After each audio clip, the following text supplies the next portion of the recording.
پیارے آقا صلی اللہ علیہ وسلم کا فرمان عالی شان ہے کہ اللہ پاک فرماتا ہے، جس کا مفہوم یہ ہے کہ اے ابن آدم، تو جب تک مجھ سے مغفرت کی دعا مانگتا رہے گا، مجھ سے توبہ کرتا رہے گا، مجھ سے پناہ مانگتا رہے گا، میں تجھے معاف کرتا رہوں گا، یہاں تک کہ تیرے گناہ آسمان تک پہنچ جائیں، لیکن اگر تو مجھ سے معافی کا طلبگار رہے گا تو میں تجھے معاف کر دوں گا، اور مجھے کوئی پرواہ نہیں۔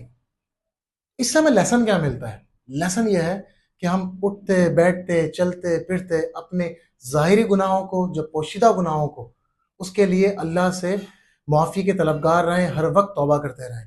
اور بزرگ بتاتے ہیں کہ بہترین نسخہ یا بہترین کلمہ جو کہ ہم ہر وقت پڑھتے رہیں وہ استغفر اللہ ہے، یعنی کہ یا اللہ میں تجھ سے توبہ کرتا ہوں۔ تو ہمیں چاہیے کہ اللہ تعالیٰ سے ہم ہر وقت توبہ کرتے رہا کریں۔